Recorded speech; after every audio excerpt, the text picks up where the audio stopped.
Jeff Walker was a highly trained Scientology technical person in 1991. He was a senior Case Supervisor International and had spent years in the Sea Organization. In 1991, he decided he had had enough and he was going to leave and escape from the secret base at Gilman Hot Springs. He did it in a unique way. You're going to hear his story about his escape with our guests, Karen Carriere and Gary Jackson Morehead, who was the head of security of the Gold base at that time. We have a lively discussion for you, and we hope you enjoy it and find the video informative. Here we go.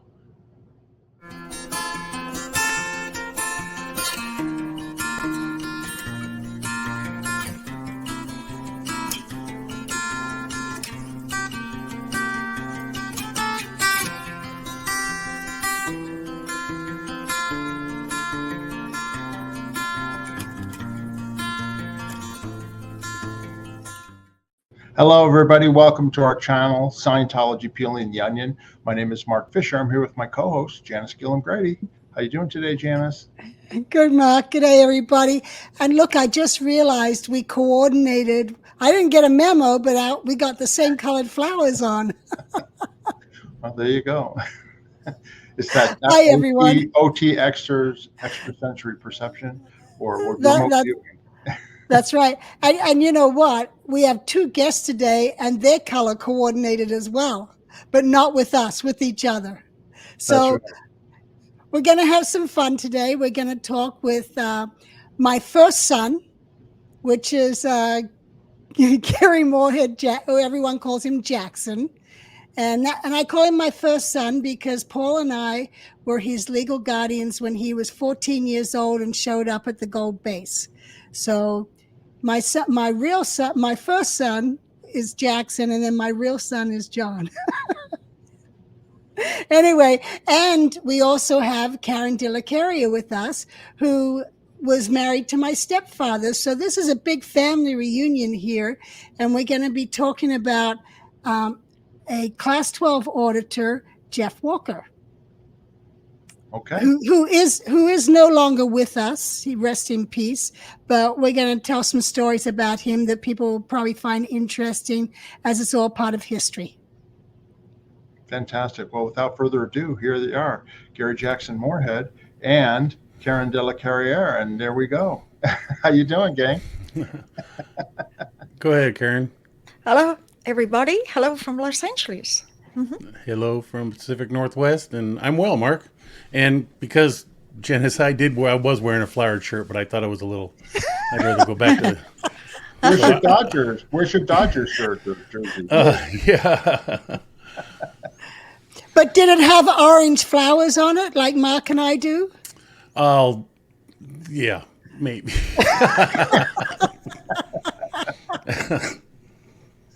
Oh, you're a little red. Yeah, well, there's a reason for that. So yeah. How about them Dodgers, though? They're doing good. Yeah, they're doing well. Doing really well. All right. Let's get off the subject of the Dodgers. Yeah. Yep. Yeah, let's get started with Jeff Walker. Tell everybody about who Jeff Walker was. He was on the Apollo with you, right, on the ship? Yeah, actually, he was on the Royal Scotsman before we had the name change. And he was there, I guess it was like around 1968 that he showed up from New Zealand. And he was an engineer. And we have a picture here of him with Bob Young. There they are. Both real young in this picture in the early days. This is probably taken around 69. Jeff's on the right. Yeah, Jeff's on the right and Bob Young is on the left. Bob was a British ship's sailor. He later became a captain because I met him many years after it all left the Sea Org. I ran into Bob in Hawaii where he was being a captain of certain ships.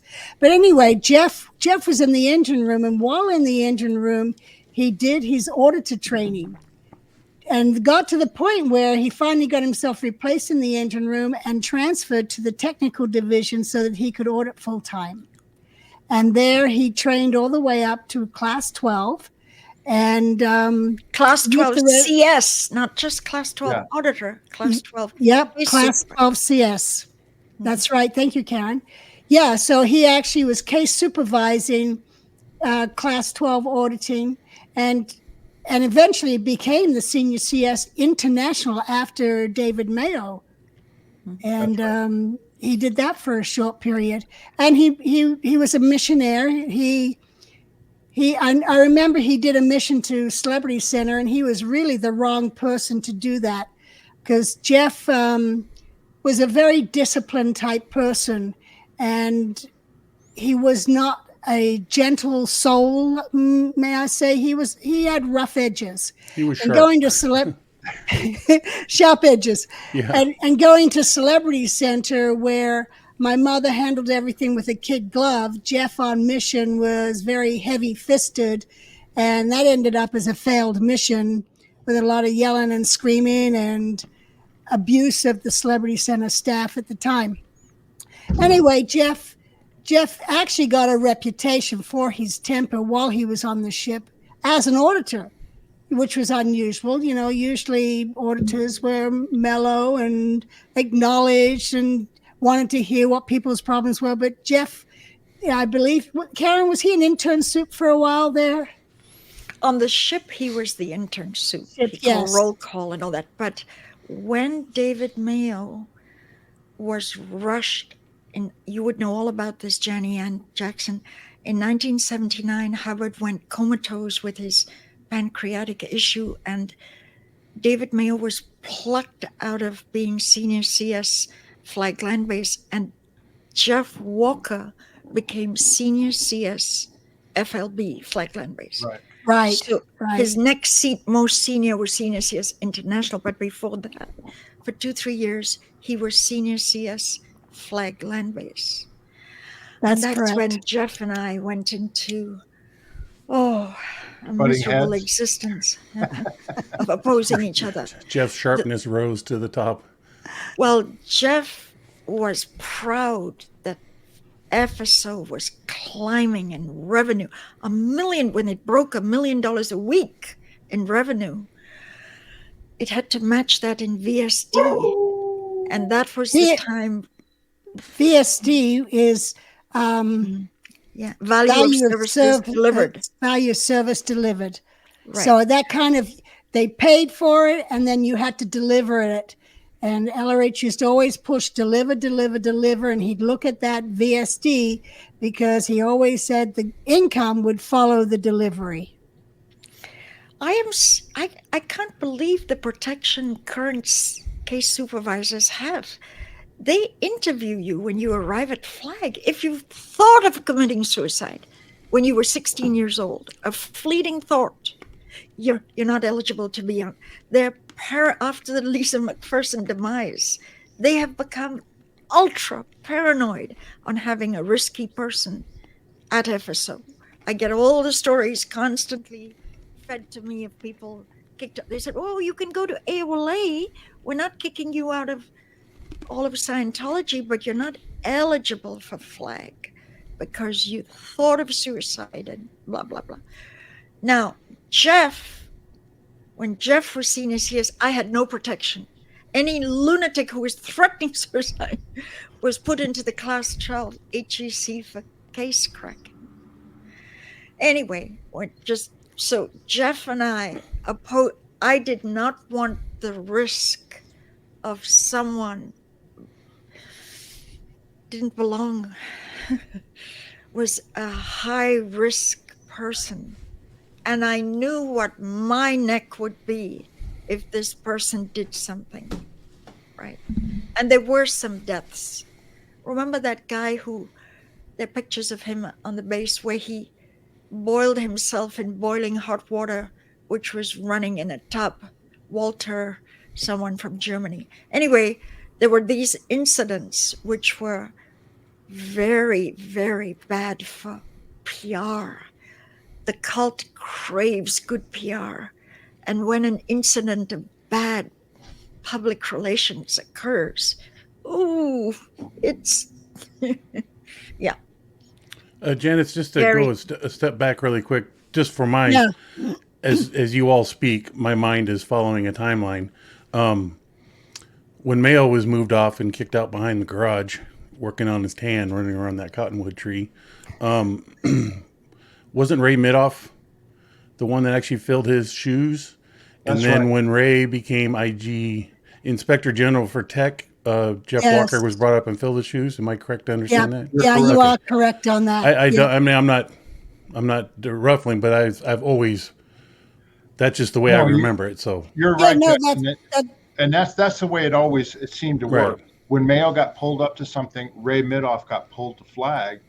No, Jeff Walker was the case supervisor at Flag. But then when Mayo was kicked off as Senior CS International, Ray was brought up to the Gold Base. And that's just Ray right there in the center. I am the reason that Ray was there. They would not let Ray, who had become Dean of Tech, leave Celebrity Center without a Class 12 replacement. Right. Oh, So then you since went out I there. had That's married right. Heber, the That's issues right. came out. She can join Heber in Los Angeles and become Celebrity Center Senior CS. That's right. And I remember Ray Yep. now gets freed up to be Senior CS Flag. However, Ray did several trips to INT, he was called, and then Jeff would deputize for Ray as Senior CS, because Right. Ray did all kinds of stuff other than just sit on his butt in a room at the Flag Land Base. He was often summoned here, summoned there, and that's when Jeff was Senior CS FSO. yeah, being one of the sheep at the Imp base, I had always known that there was. You just witnessed this by default, but Flag was always the stepping stone to the international headquarters technically. Yes. And so is CC International, which is, down in LA also. So those were the two places in which you knew the next, if there was a need to fulfill a technical spot at the base, that's where it would be drawn from. It wouldn't be like a CS at the Orange County org or St. Louis. It was always drawn from Flag or CC, and that was it. Yeah, well, a lot of people don't know that when Ray was at Celebrity Center and he was there auditing, my mother saw in him that he was worth sending to Flag to train. She sold her e-meter in order to get him a plane ticket to Flag to get him trained. Yeah. And just as a note, these kind of details are being explained to everybody listening to help you better understand the development of how Scientology and the Sea Organization has come about to what it is today. That's my hopeful belief, at least through the stuff that I have to offer in these conversations, and that I think it's important for these people that we understand are looking to seek and progress their way through their own journey out of Scientology and hopefully out of the Sea Org. Surprisingly, if you're sitting there on the 5th floor of the Blue Building or somewhere out at the birthing buildings at the base watching this, I have found it myself. I wish I had people such as ourselves to listen to shortly after I left or when I was mentally trying to leave to bring resolution myself. So I just wanted to, if people wonder why we go into these little banters of details, that's why, to help afford people a better understanding of what was going on where and when and how it came about and how changes happen. So anyways. And also, to explain the history too for the people. Yeah, and then it also at the same time documents history that Dave wishes didn't exist. Right. But it does. Well, sometimes it really helps having history and knowing what went on in the past and why, and then what's going on now, and doing a comparison. Yeah, exactly. Yeah, Janis actually had somebody reach out, that used to be in the Sea Org and has family and all that still in. And they commented on the fact that they love the history that we tell because it explains things to them that they never were part of. I mean, the left hand didn't know what the right hand was doing. I say that all the time in Scientology because it was on a need-to-know basis. So that's why we tell these stories, so that people can understand. Yeah, we happen to be the ones that were trying to bring the right hand to the left hand, to the left hand to the right hand, to help them actually engage and function better. But the bumps in the road, sometimes they would miss. We could never get it to grab. That's right. So, but yeah, no, I mean, that's what I admire about each of you folks, is we all had our unique effort in that effort of making the right hand work and listen to the left hand and vice versa. Yeah. I'm very grateful that Gary and I have hung out with some long conversations. And one thing I never got over that 6 months of torture at the ink base. I just could never get over. I couldn't get over it. I was stuck. And Gary helped me. He may not even know this. Gary, tell me again what David Miscavige ordered you as chief of security when I arrived there. Well, first it was the visual oddity of all your hair and makeup and feminine dressing. I don't know. I don't want to. You were just like, there was a contrast between your blue boiler suit and your brand new black boots. That was what was standard issue at the time when somebody was taking off their job of responsibility and assigned to me to go do their jobs. But it was specifically out of his mouth came to wear down to nubs all of her fingernails and sweat off all that makeup that she had on. That was his statement to me to prove how loyal I was to be to what he was after. In short of him being there and enforcing it, he was instructing me. That was the level in which I was. Manicured fingers to the bone. Yeah. Yeah. Uh-huh. Yeah. Yeah. See, you remember those exact details a lot more than me, Karen. But I always had a final statement from him once he's passing them off to us, and that was that from that little dude. So Gary and I had these great conversations, and one day I was in a mood. I was feeling the blues, and Gary had me just chuckle, but I couldn't believe from being blue to laughter. He wasn't trying to be funny at all, but we were talking about Jeff Walker and, my trials and tribulation. And he said, Gary was in the booth, security chief, and he gets a phone call. I'm going to let Gary tell you the story, but unbelievable. He's sitting in the booth and he gets a call that rattles him to the point he can't even decide, is this reality or is this a drill to goad and bullbait me? Go ahead, Gary. Tell me, you picked up the phone and it was Jeff Walker. And go ahead, over to you. Yes, it was a fine, warm afternoon out in the sunny summer days of Gilman Hot Springs. And I was sitting in the old security booth. We hadn't transitioned over to what is to be the main security booth out there at Gilman Hot Springs. In the outside line ring, we had a dedicated outside line dedicated to the outside world sitting in the main booth. And it rang, and on the other end was Jeff Walker. And with simple grace and simply stated, he said, "Hi, this is Jeff Walker." And because I had known he'd left, mind you. As he's saying this, I was aware that he had left because he had left earlier in the day to travel to Pomona to pick up his motorcycle, which he was having work done on. So was he the senior CS at this time? No, at that time he had been removed from that. This is after he had been removed from that, had not blown at any time prior to this, to my knowledge, but had been busted all the way down to deputy Gardner. There was this Dave got on this little trip for a while that when he busted people from a position, he would send them to, yes, Mark. No, me. He'd send them to these, what Dave made to be degraded positions on the organization board. Yet they were a necessary position to be fulfilled. Dave would turn them into, titles that were demeaning to the individual that held them. So he assigned Jeff to not only being a gardener, but not even just being the deputy gardener. He threw some more stink on it and made it the deputy gardener. So that would actually be a name tag on his uniform. When he wore a uniform requiring a name tag, it had three D's on it: deputy gardener, or 2 D's, whatever. All for the serving purpose to make Jeff, humiliate Jeff publicly, and he couldn't avoid it. Well, when in that's fact what there he was did to no me. gardener I to be a left. deputy to. What's that, Well, Jed? no, I'm sorry, Janis?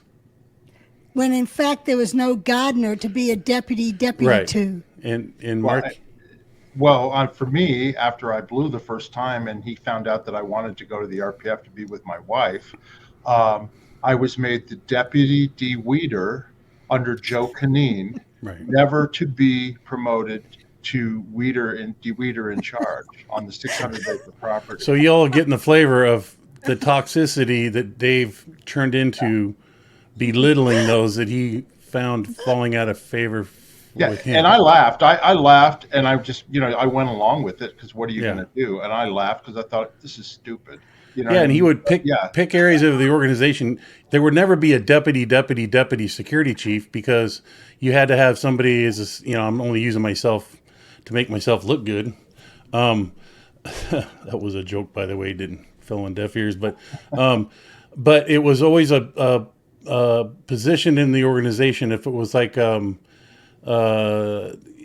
had to dig hard. So somebody in grounds, the equipment in charge. If somebody after equipment, if that's all he had, he would make him the deputy equipment in charge. So he would just pick post titles throughout the organization to do that. So go ahead, Janis. I guess I was lucky when I went to the grounds because it was before DM was giving out jobs like that. Yeah. I at least got to be the gopher in charge. Wasn't that LRH that sent you on that, or who? Janis?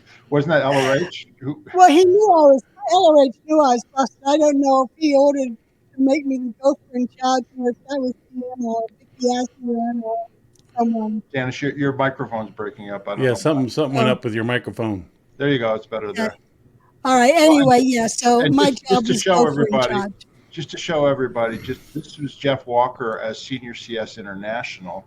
This is releasing the OT8 course on the free winds. Okay, so that's him there, right? And here he is cutting the ribbon to the OT8 course room on the free winds, and you see Miscavige behind him on the right. So he had to basically, when he removed Jeff Walker, he had to dehumanize him to the point where, like Jackson said, he was made the deputy, whatever. Yep. And so to get back to what Karen was asking me about that day. So I took that phone call. Jeff was already had worked through in the group's eyes, or in this case, Dave's eyes, intense sex checking, security checking, interrogation. All of Dave's questions had basically been looked into through the use of the best security checker, the best individual in Dave's eyes that he could trust, that would be sitting there through the use of a e-meter to pull all information out of Jeff as possible, to the point to where he could be trusted again in Dave's eyes, and only Dave's eyes, no one else's eyes but Dave's eyes. So that would mean, did you steal a candy bar, up to did you pet a cow the wrong way? And I just say that so there's no, you understand what I mean by a cow. Yeah. But, just any wickedness in his personal life, Dave threw questions at him to have him checked on a meter.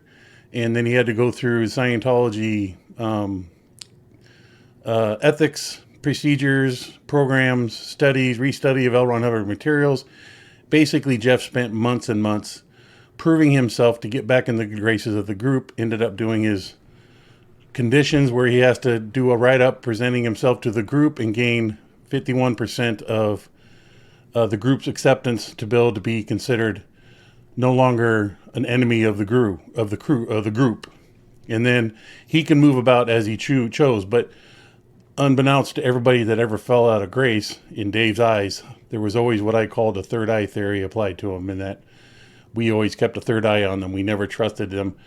Ultimately, if they asked, like in this case, if Jeff put in a request to travel off the base and take his own time and go see a movie or whatever, or go visit family, we would have to put security measures in place or double check Jeff's background to make sure there's no indications of him gone awry. And therefore, all we can do is do the best we can to trust him and let him go, based off of our judgment. So we all say, yeah, so Jeff was given that okay to go. pick up his motorcycle from Pomona, California at the Brown's Motor Works, where he had organized it to be taken to and be worked on. So unbeknownst to us, that was his final departure from the base without being melodramatic about it all. He did it under the normal routines, but on his call, on his dime. He did it by his choice. So I take this phone call, and again, it was a nice hot summer day in Gilman Hot Springs. And Jeff states, he said, "Hello, Jackson," and he had a New Zealand accent. And you never forget these little type of details. And he knew who to expect to answer the phone because I was in the booth when he left. And he said, "Hello, Jackson, this is Jeff Walker. I'm just calling to let you know that I've officially blown and I'm not coming back. And I've been having relations with a high-paying public, non-Sea Org, but a paying public out in Florida when he was down there as the senior CS, the highest case supervisor one could be down there in Florida, high level of trust. And while he was in that position, he was doing an unmoral thing with one of those public. And in the Sea Org world, the Sea Organization staff never interacted with public staff. And Jeff basically was doing what he chose to do. And Jeff knew that by announcing this, just by that simple statement that I've been going out 2D in Sea Org standards, Scientology standards, which is basically he's a married man. He was having relations with somebody else other than his wife. That meant a lot because everything that had been in between that time that he stated that he was doing it, which was almost years ago, at least a couple years ago, or maybe even within the last year, up to the point that he's now in Pomona, California, telling me this, everybody involved missed that fact. And he successfully withheld it from the group and got through his program, and was just basically an FU in a mild sense. Jeff was delivering it, but with some stink on it. And he said, "I won't be returning." And I said, "Okay, is that all?" And he goes, "Yep, that's all I got to say." And then I asked where he was, and he said he was down in Pomona, which is where we knew him to be going. And so I hung up, and I had to take all that in. It was... So here's Gary, trained as in HCO, that's the ethics division of the church. His whole life is seeing that church cult ethics is enforced. And the higher up the food chain, the more it is smashed in. It's a life of, did you do out ethics or are you in ethics? If you're on source, if you're saluting David Miscavige, you're on source, you're in ethics. If you're bucking any of the policies, you're out ethics. So here he is, the chief of security, which handles ethics. And he gets a phone call from who was the senior CS at one time of the entire base, senior case super, saying, "Hello, I've blown. I'm not coming back. By the way, I'm having sexual intercourse with..." This was Jeff Walker's FU, like he said. And Gary's universe is he's immobilized. He thinks this could be a drill. This could be just testing me. Is this really real? And he decides he can't sit with it, only him knowing this data. He picks up the phone and calls Mark Yeager. Please continue. I can just imagine you. The cult is a cult that always points to a who. Not the why, when, where, what is also, but the who. There is always pointing the finger at the who. Now, Gary knows if he withholds this, he will soon become added to the committee. Who? So he gets on the phone to Mark Yeager. Go ahead, Gary. Yeah, so I knew something was going to have to be done. It just, what should be my next step here? And then it suddenly dawned on me that, this could be a test, and, I should go to the top of the chain of command right away. No vias, no one there in between. I shouldn't go back to my administratively set boss, which was the Director of Inspection and Reports, work up through the CO Gold, the WC Gold, and into RTC. I just need to call RTC direct. And that was kind of the ultimate flavor that my position became, was the middleman was rubbed out long ago, and anything security related on the base, I was directly managed 24/7 basically by RTC. Whether it was administratively stated on a board or piece of paper, the fact remains is I was a phone call or a motorcycle ride away from direct interaction with RTC on the daily. Right. So I called up and I thought, well, who should I call? I for some reason thought of Mark Yeager, so I called Yeager's office, knowing I was going to get his assistant, which was Carol Burke at the time, and somebody who was she was Mark Yeager's assistant for years. From Mark used to be administratively lower on the Sea Organization food chain and CMO International and WDC.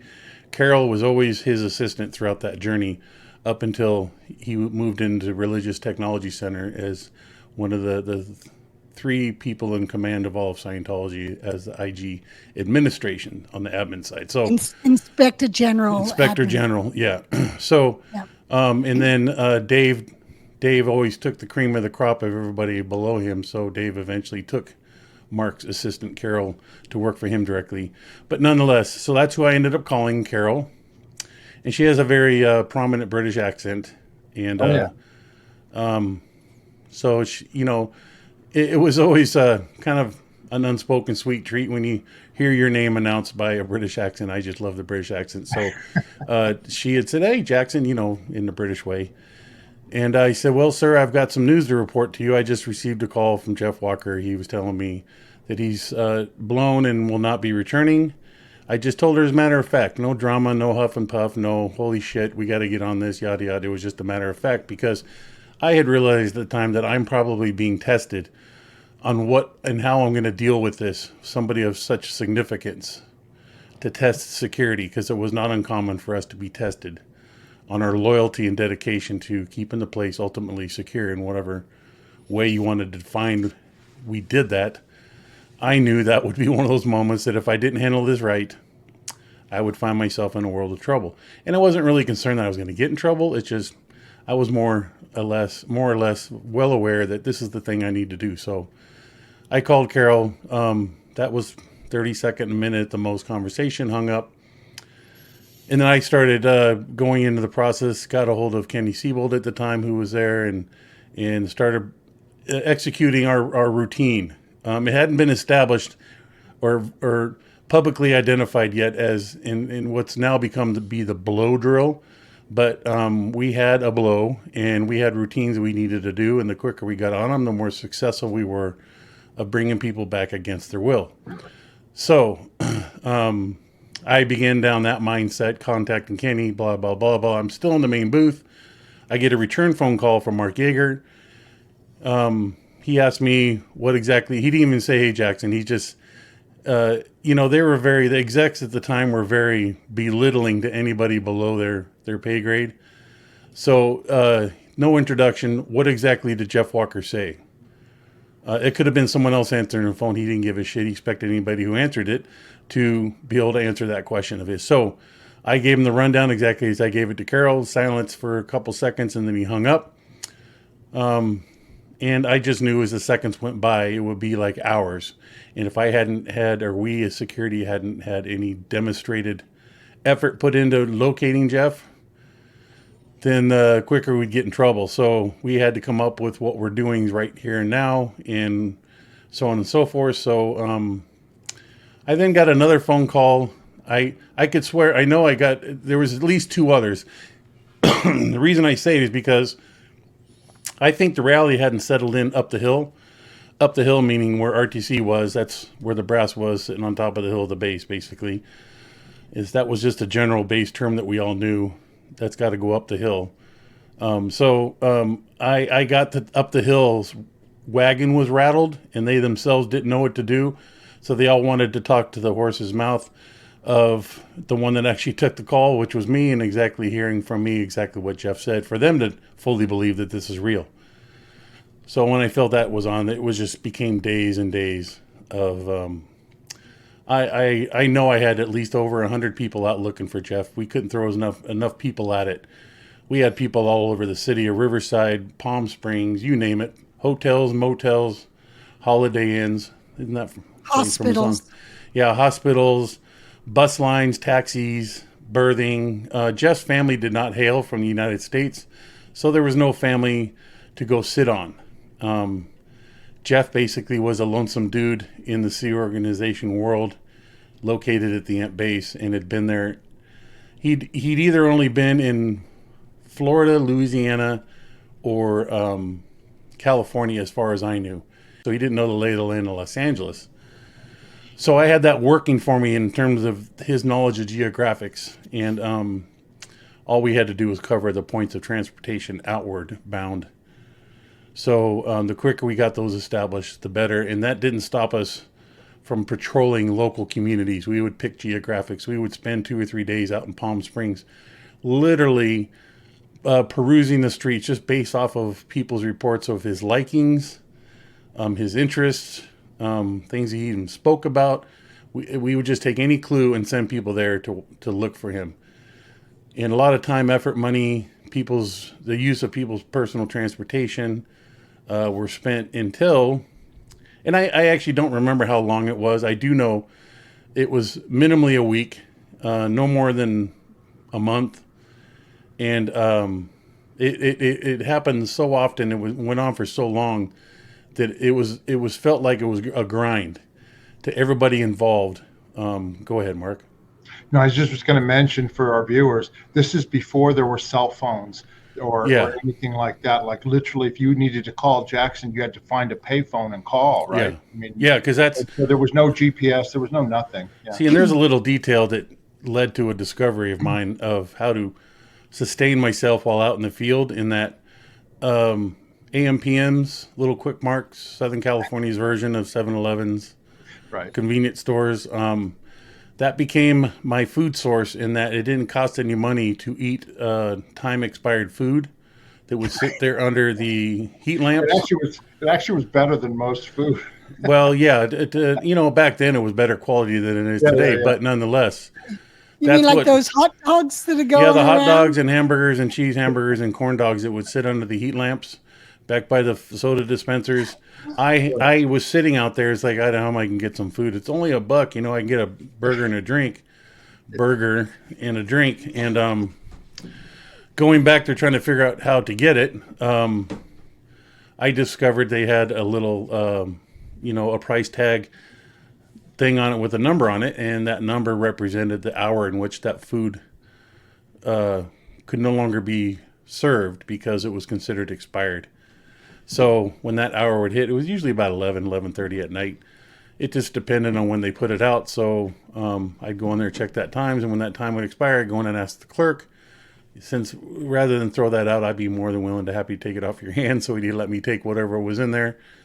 And I'd load it up with relish and mustard and whatever to kick some flavor to it, to give myself some food. That was just me. I don't know how everybody else did it, but we were not given money. So anyways, after all that time spent, like I said, no less than a week, no more than a month. It could, a day in the Sea Org to your average humanoid on this planet, 24 hours is 24 hours. 24 hours for a Sea Org member and as an IT-based staff member was more like, I would say, 100 hours of time in terms of compressed into 24-hour time, your mental state of what you're responsible for, the things you need to do, your stuff to be involved with. It was such an incredible amount of information overload and responsibility overload. That's what it felt like as a comparison. So, having said that, the only way this search for Jeff Walker came to an end was Jeff showed back up at the base one night. I would say about 8:30, 9 o'clock-ish. with 3 deputy cars. Go ahead, Janis. Karen has a question for you. No, actually, thank you, Janet. Because you're security chief, you would know you were security chief for some years, you would know the answer to this. Mark Headley mentioned that these blow drills that sent 100 people out, sir, you said 100 people were looking for Jeff. Did some of them blow while they had the freedom to go everywhere unescorted? Because there's a hilarious thing in Blown for Good, the book, that those that went to blow drill and get back someone, they then use the blow to then blow. Were you aware that any did not come back? No, they didn't blow while we're executing, looking for somebody, because everybody was always twinned up. Every location I found successful to have a double set of eyeballs on, so when one's looking to the left, someone's looking to the right, type of deal. But yes, the procedures and how I went about finding people successfully basically default leaked to the own staff, because they became aware of what it took, or what I took, the actions and steps that I took to find people, basically leaked to the staff, and they would, in their own silence, retain that information. And on the day they chose to leave, they certainly would not go to a Greyhound bus station, right, or do the things that I was doing to find people. Anyway, I interrupted you at a very bad moment, because now this is Jeff Walker arrives back at the base. Yeah, so like I said, with law enforcement, 8 or 9 o'clock at night. Mark, you were going to say something? No, I just was going to say, for example, of what you were just talking about, the first time that I blew, I knew what you would do. So I got cash and I went to a 5-star hotel down in Irvine, California. And then I paid cash under an assumed name. Yeah. So there was no way that you would have been able to find me there. And then I turned myself back in. I called in and said, I'm coming back. But that was because I knew what you did. You went to the bus stations, you went to this and went to that. And at the time you took off, you were one of the few that actually knew exactly what I did. That's exactly 99.9% of the base staff had no idea what I did, or what we did. So yeah, okay, so the night, sometime after, obviously, Jeff took off, he had come back and showed up with 3 Riverside County Sheriff deputies to the security booth, rolled up with them, and the deputies presented themselves while Jeff remained in the car, saying that we are here to provide a safe path for Jeff to collect his personal belongings. And that was something we never took into account that actually would happen. At that time, that was the first time that it actually happened.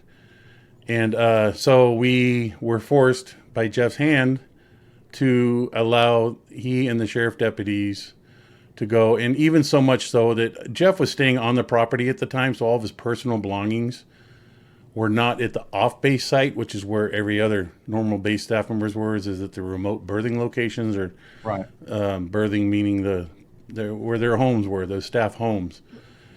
So that took about 2 hours to happen. In the meantime, RTC, I know, was scrambling to get their legal steps in before Jeff was allowed to leave. And there was interaction between the sheriff deputies, Mike Sutter, I believe Warren McShane, and it just been something that I had to step back and let happen and just kind of be generally there where Jeff was. The deputies saw him collect his stuff. And then the final meeting took place somewhere. I forget exactly where. I want to say in Building 36. Around this time, remind me if I'm wrong on my timeline, but this is like around 1990. No, a little longer than that, because I'd already left. Okay, so 91. 91. So it had to be early 91, I'm going to say. 90. I'd left in August 90, and he's gone after me. Okay, so it was either between August 90 and early 91, because, again, I was not settled in the new security booth that you know it to be now today. I was still located in the old one, so there was a transitional period between the time the manufacturing building and that part of the property was being completed in terms of its build-out and renovations and all that. So, anyways, there was a final meeting place in whatever legal schmiegel the church could get thrown together by the time to, without the officers, the sheriff deputies themselves going, we're out of here. We have nothing else to wait for. We're not going to stand around and wait for you guys to get your ducks in a row. We've provided the service we were asked to provide, And so, basically ended up, Jeff bounced out of there with his personal belongings, and he left on his own accord. No sec checking, no nothing. And that was it. That was quite an event. That was a holy smokes moment. And Jeff Walker at that specific time no longer was a resident of 19625 Highway 79. I was going to say, Jackson, I had blown it finally for good September 15th, 1990. And I was so upset. I blew from the berthing that was out by the Hemet Airport, and I took a taxi to a motel in town, a Ramada Inn, and I called, and I had my credit card, so that's why I was able to do that. I called the main booth, and I said, "You either give me my shit, or I'm going to show up with the cops." And I was deadly serious, and I told them that because I knew that you guys would respond in such a way. Yeah. I didn't want to be talked into coming back. Right. But Mike Sutter, to your credit and Mike Sutter's credit, they got on the phone with me, and they said, no, we don't want that to happen. Just come back to the base, and we will give you your car, because you guys had my car, and we'll let you go. And I said, well, how do I know you're not going to grab me when I come back to the base? And they said, just take a taxi, have the taxi driver stay until you feel comfortable. And that's what I did. I showed up at Building 36. My car was there. I met with you, Jackson, and then you, Julie, because that was the other thing too. They said, well, what about Julie? And I said, I'll give her half of my bank account. I don't care. I'm leaving, And so Jackson was there, and we discussed it with Julie and I gave her the money, a check, right? And then, to Jackson's credit, he took me out to Kirby, where our stuff was all stored, and we went through everything, right? And they could have grabbed me at any time, and they just didn't do it. You know what I mean? And then finally, I was able to just leave. I didn't have to sign any of these declarations. That must have happened after I left. None of this stuff, saying that, arbitration or any of this other crap or anything like that. It was just like, get Fisher out of here. I mean, that's how it came across to me on my side, because I said, I will go to the cops, Yeah, you and Jeff Walker and others, prior to that time period, up to that time period, and shortly thereafter to today, were part of the molding process of, how do we deal with these? What are the actions we need to do, mostly to protect the church, but more of a 50-50 effort. How do we get this person back? How do we dress up this carrot to seem lucrative to get them to come back? Ultimately, if they didn't bite on the carrot, we would have to figure out physically how to get them back. And in some cases, we did physically 8C, which was a training term, a Scientology technical procedure that you would use to basically guide another human being to wherever you wanted them to go. So that's how we justified our putting our hands on people and assaulting people and bringing them back against their will, was we were applying a L. Ron Hubbard technology. And there was no wrong in doing such in a public area, such as an airport, bus station, or out in the middle of a field. So, Mark, you as an example in the story that I just related about Jeff would be a fine example of, see, the below drill hadn't been fully defined yet, because it only, the hows and what we did only hold water by putting them to work and see the results that we get back. And that over a period of time. And then that's where I was asked that I needed to write all this up later on. And then I documented, because I was heavy on training the staff on drills, and drill became the latest and greatest thing in terms of not only on my job, but other areas of the organization, such as down in where they'd shoot films. If there was a standardized routine that was established that always produced a positive result, the same result every time, it would get documented and be called a drill. So there could have been a grass cutting drill written up by the person in charge of the landscape in charge. I'm just using that as a example of how big the use of the word drill was. So in my case, I had to draw up the blow drill, which everybody nowadays knows as a blow drill. So any effort to find anybody the actions to execute were the blow drill. The how-tos probably ever evolved, but I certainly mastered it. And I am sad to say that, because out of an instinct and drive to survive myself, I had to come up with the successful actions to comply to the order and directive I was given, which is to get that person back here. Yeah, and to add to that, Jackson, I think I realize now that I actually had a slightly unfair advantage, as maybe Jeff Walker did too, and Janis, because we were really senior executives leaving. We weren't just regular gold staff who had no money, had no car, no nothing. I had my own car that I bought. Janis had a car. I had money and I had credit cards. So I had resources to be able to get the hell out, and Janis did too. And I'm sure Jeff, you mentioned his motorbike. Whereas the average staff before we left, they didn't have anything, right? So it's much easier to kind of convince them. They go to a bus station or whatever, right? Am I right? Yeah, but using you as an example, Mark, since you had access to financial means to travel at your own decision making, I would capture that information unbeknownst to you and keep record of it, to where I had it in a file folder that I could just pull out and had every base staff member's financial account numbers, their mother's maiden names, everything required for me to obtain information on their financial transactions or their whereabouts. Go ahead, Janis. Yeah, so when people got credit cards and bank accounts and so forth, was that a job that security did of noting down a person's credit card numbers so that you could then track that card later if they blew? Yeah, basically the mail line had its routine. We went through every piece of mail that would come in and go out through the U.S. Postal Service. The incoming mail, the mail checker, in this case, his name was Ron Cook at the time. He was the mail checker for the longest time.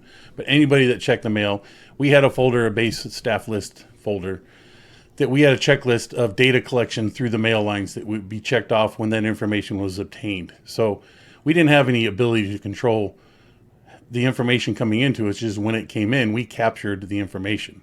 So if somebody started a new bank account, fail-safe, they had to have it routed to the place in which they resided. Right. And that was the 19625. So 625, Highway 79. That's right. Which is now Gilman Springs Road, by the way. So I don't want to confuse anybody wanting to Google 19625. But that is an address forever ingrained in our brains of 19625 Gilman Hot Springs, California, 927. Anyways. And I want to point out, every letter that Ron Cook or a security guard opened was against the law, because that was not mailed to them. Right. It was. I was left to understand from direction that it was legal for us to do it, because anything within the perimeter fence and property lines of that property, the church owned. So basically, it was. We were the true owners of anything and everything. That became crystal clear, which is when I decided to leave. But including their souls. Go ahead, Karen. Just listen to this. This is all intelligence. This is a church. Well, this is the things that I did. This is the life. Let me finish. To take you higher. This is a church that you join for spiritual freedom. Marty Rathbun did a little bit of a clip which was important in one of his blogs. And he said every day, first thing in the morning, he talked to David Miscavige. And David Miscavige every morning, as a ritual, asked two questions. Who blew? In the last 24 hours, who blew? And what's the new flap? That was every morning. Marty wrote this in a blog. Yeah. Who blew? Every 24 hours, Jackson, he expected that there was another blow. Who blew? Every morning is asking, who's the next Sea Org member who had to get out of there? And then what's the new flap? Who blew means there was a constant series of people fleeing. They couldn't stand it anymore. Right, Jackson? Yeah. There was a definite uptick in the swelling of people departing the base, which is, I claim that I tracked down, chased down, and brought back over 300 people. I did that over a calendar, mathematically worked out. Wow. Over the course of my being in security in Scientology. Wow. I can only do that based off of recollection of how big my statistics were that I had to report for the week. I reported it 4 times a month. So some were repeat customers, but nonetheless, even if one person left 10 times, that's 10 times I went and brought somebody back against their will. Right. So there may have not been 300 people exclusively, there was 300 souls. Well, yeah, there's 300 efforts. There's only At least 275 people left at the base now. Yeah, So whatever the number is, have it's already blown. my opinion is a glorified maintenance crew. But yeah, I'm just helping the listeners understand the level of detail. And you know, I look at these folks right now as they were the people that I looked after to provide a safe place, a distraction-free place. That was my goal on the daily, to allow Janis to come in, and she never once concerned herself or felt the threat that when she arrived there to work or was working there or resided there or ate there or walked around there, there was going to ever be an idiot popping out of the shadows, which there was many of on that property, but out of the darkness or catch them off guard or pose any threat to them whatsoever. And you know that one day we should talk about the time when Pat Broker had everyone was put down in the MCI, but we'll go over that another time. That's a fun Pat story. Broker. He was a colorful individual. Yeah. But yeah, I mean, that was my daily job, and progressively, like I said, the blow drill hadn't been specifically identified. It eventually fell into, this is the blow drill. And because I typed it up and documented it as such and titled it as such, blow drill. And so that just became the term. Every time somebody blew, time to do blow drill. Right.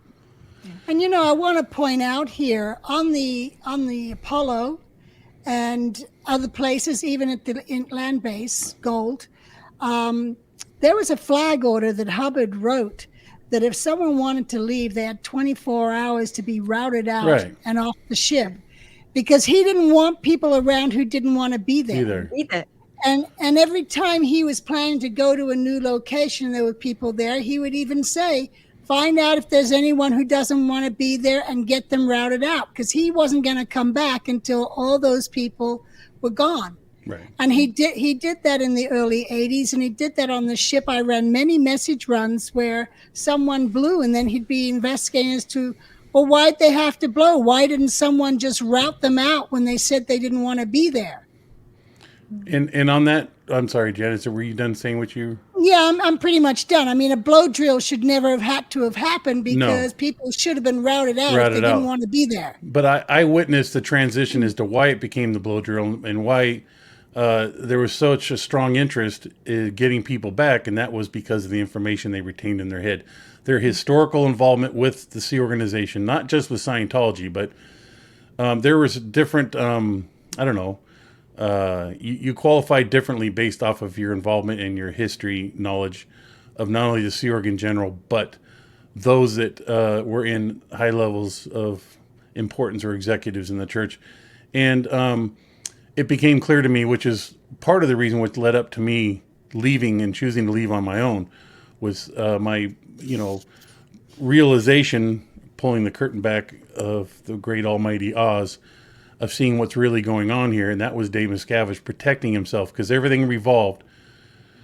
Because on these morning calls, who blew, could have been just a dishwasher, somebody who washes dishes, that was a nobody at one time.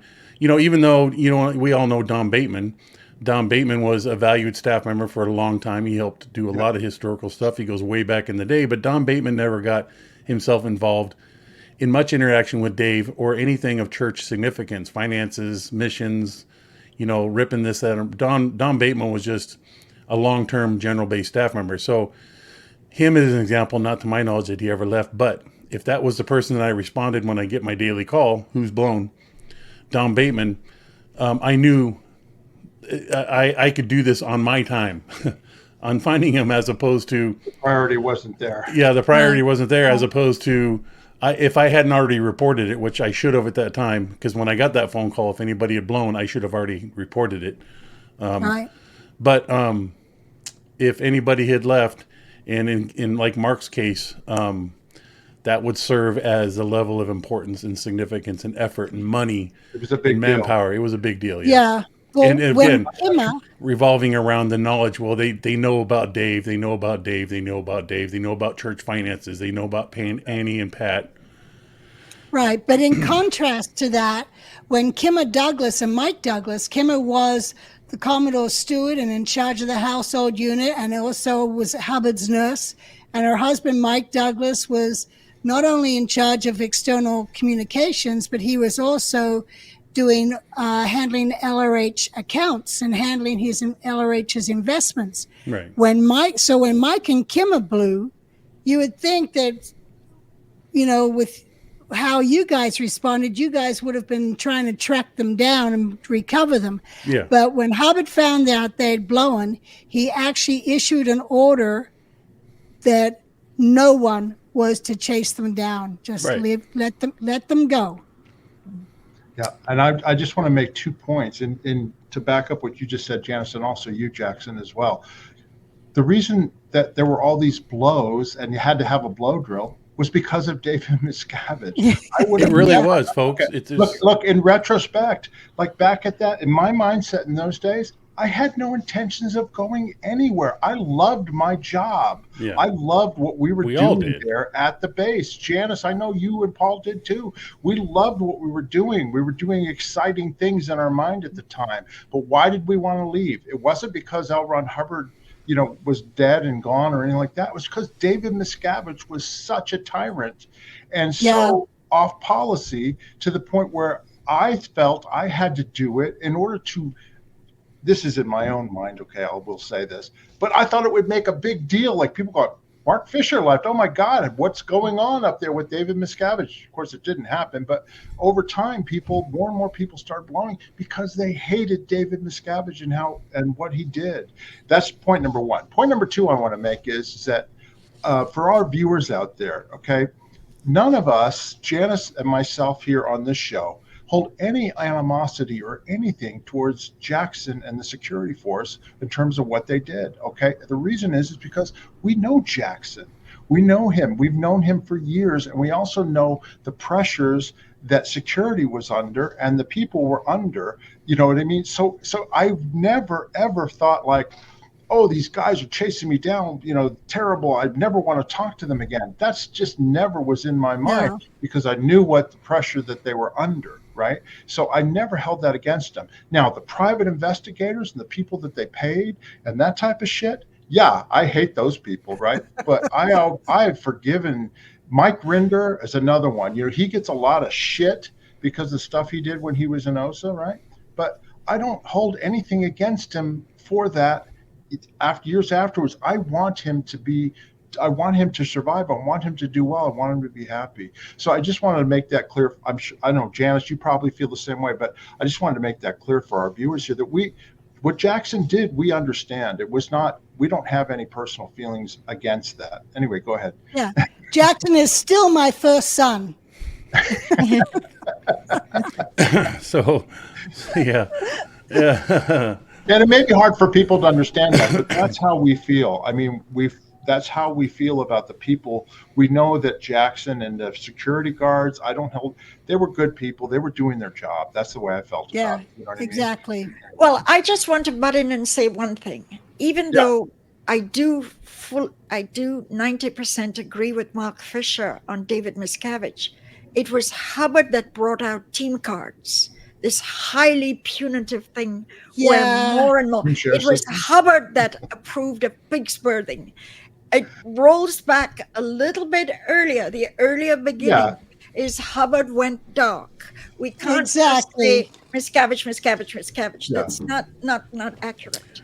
It rolls back to Hubbard became, even when he was directing, that famous picture of him with the big camera and David Miscavige at his side, he was throwing tantrums and horrible.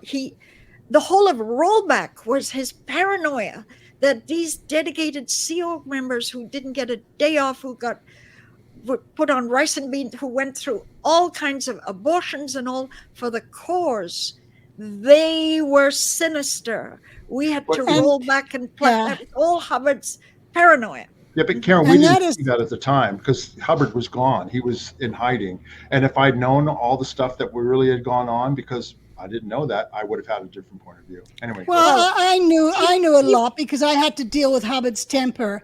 And I saw many times where when Mary Sue was around, he wasn't so brutal on the crew because Mary Sue would tell him, no, you can't do that. that will get us in legal trouble if trying to do the things he wanted to do to force this crew to get things done sooner. Right. Karen, do you want to All say right. something? Well, I had one. Look, Jeff and I reconciled. We literally restored total affinity.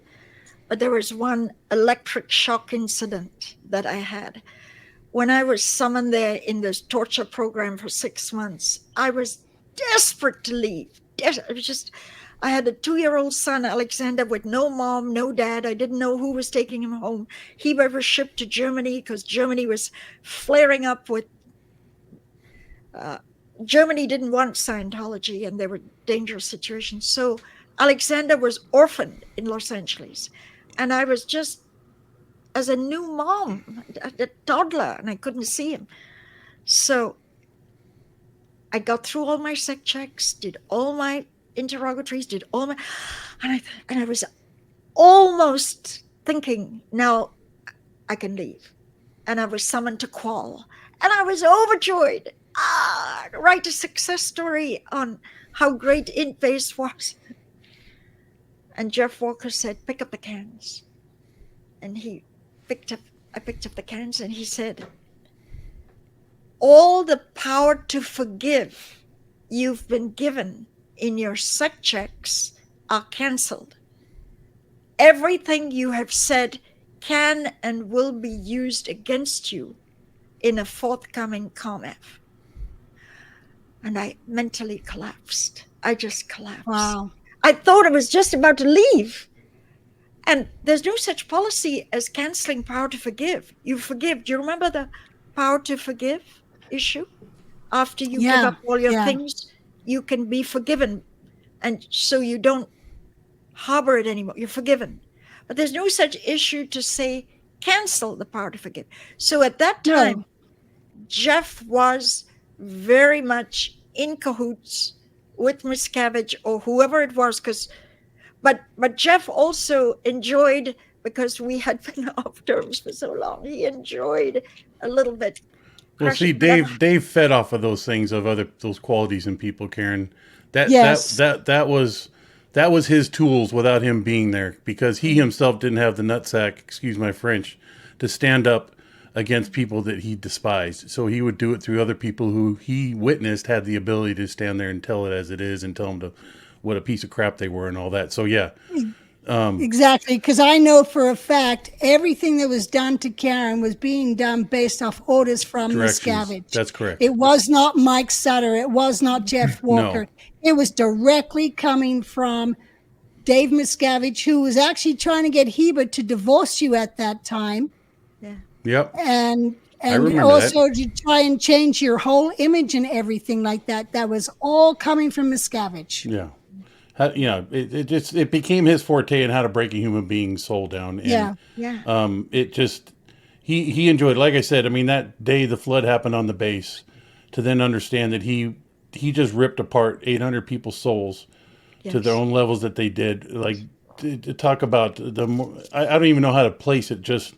It just was a very vicious, evil thing that he had done, highlighted by him walking out of that facility that we were all sitting there just with our souls rattled. And he got on his bike, went back up to the officer's lounge, and begun to play a round of Mario Kart, if I understood.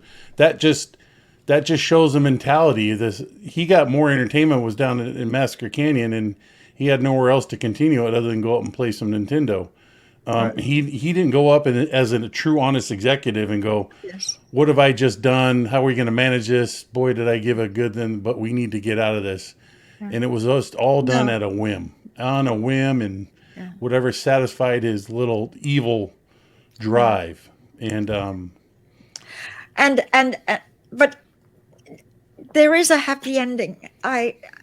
One day while Jeff and I were talking on the phone, I said, Jeff, I just want to tell you that you summoned me to Qual and you canceled my part of it. He had no memory at all. No memory of it even happened. It was one of the biggest, very rarely do you collapse. I was almost immobilized. I went to my room, the little Yeah. What do you call them? By MCI, the lodge. That was the lodges. The lower lodges. lodges. Yeah. Yeah. The girl below me was Tanya. Tanya. She had just come from the UK. Tanya. Tanya Lewis. Tanya Lewis. Tanya Castle. Tanya Lewis.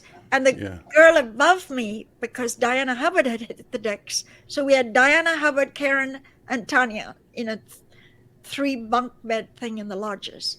And I went to my bed and I was comatose. Literally, I could not believe that I thought I was leaving this cuckoo's nest place of torture and horror, and I was back to square one with everything I had given up now going to be combat. Because anyway, so that was one of my darkest moments ever. But as I'm glad you tell me, it was just what Mark said. It was David totally Miscavige. That wasn't Hubbard. That was David Miscavige. Yeah, it wasn't Hubbard giving me directions to go find 300 people plus. So I have a hard time too, Karen, remembering.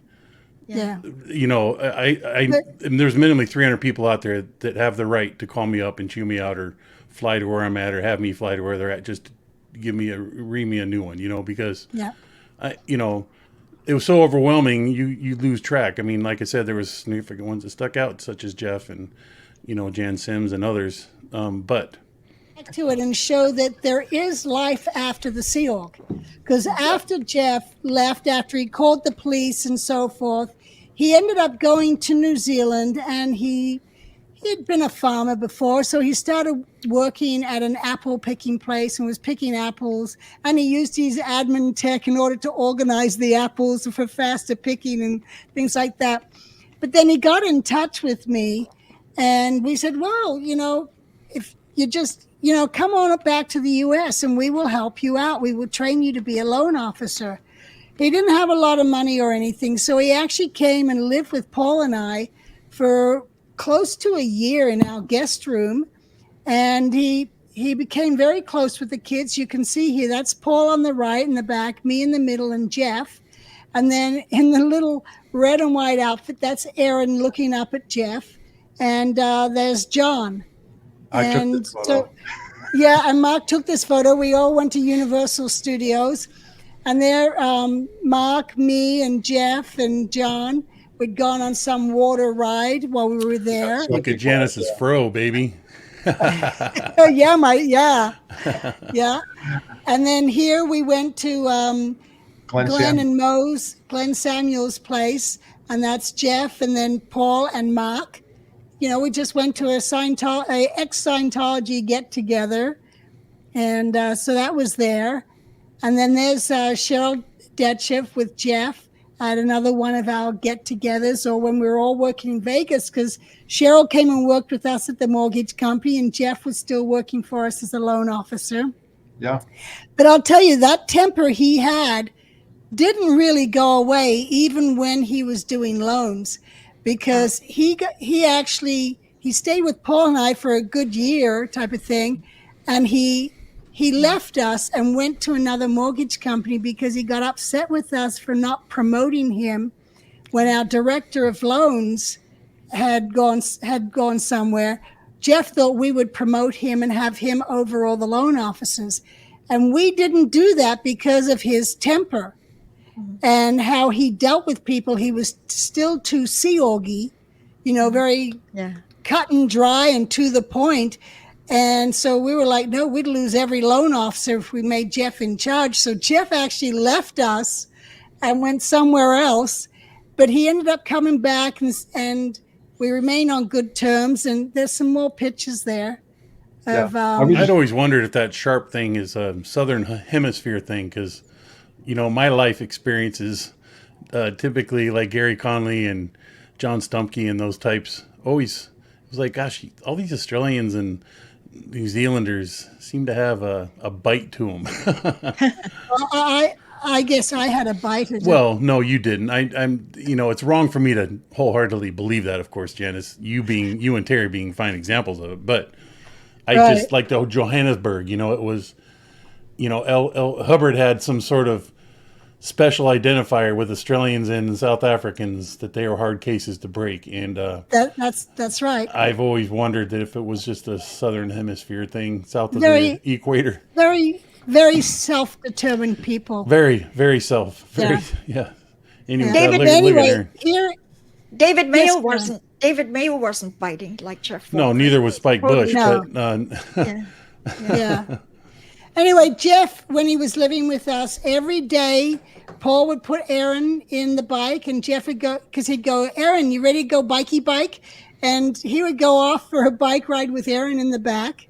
You know, so it's like he finally got to feel he had a family. Oh, And yeah, we'd there's go- Freddie, we'd- man. We That's would go camping, and there's Fernando, my brother-in-law, and Jeff fishing. What lake is that? That's that Charleston? up at, Lake Charleston? no, that's up in Utah, Penguich. Wow. nice, Yeah. nice. And then here Sorry. we went with some Janice, you keep friends. flipping and I'm flipping Because it that too. boat has Nevada Okay. tags on it. But anyways. Well, anyway, this here again is up in Utah fishing with Paul and John, and John's friend Nick and Jeff helping him. What is it? Was the boat on the leader there? Just Janice, are you driving or am I driving? I'm trying to drive because I'm telling the pictures. Go ahead. Anyway, and then here's a group of us. We'd go to Utah a lot and go camping. And here we are. We're at the Narrows. We hiked the Narrows at Zion. And we had mortgage people with us. And in this picture, Is Mike LeBeau there? on the left. No, LeBeau was not in this picture. He hadn't come into the scene yet, I don't think. But there's Mike, and then Paul, and then Terry, and then Ron Johnson, who helped us get started in the mortgage business, Right. and then myself, and then I think that's Clarice in the back, and then Jeff. But yeah, we went and hiked the Narrows, which was freezing cold. But you know, this is to just show that after the Sea Org and all the abuse and stuff like that, we created a good time and fun. And here's Jeff drinking some water out of a waterfall on one of our trips. got a lot of hair for to be Jeff right there. That's a hat. That's a hat on his head. Okay. Yeah. Anyway, he then ended up moving back to New Zealand, and he lived down there for a while, and then he came back to the U.S. and visited us. It was like his last hurrah. You could see he was starting to lose it and forget things and forget his way around Vegas. But it was still fun having him come back and visit. And then he went back to New Zealand, where he passed away a few years later.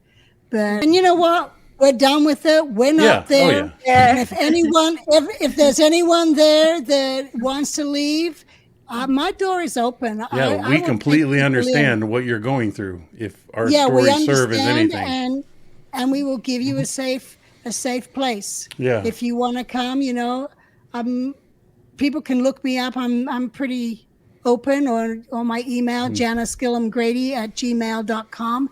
But I will take you in. I don't hold anything against you for still being there. I want to help. Beautiful. You know, we've done that a lot. Beautifully Okay, spoken. we're gonna end there, okay? This has Yes. been a great discussion. Yes. Lovely spot to Rest end. in peace, Jeff Walker, wherever you're at in your next lifetime or whatever. You I know, miss the fact that I didn't get to Definitely go on a bike ride with him. That would have been cool to come full circle, huh? Bikey bike Oh, rides, they were bikey good.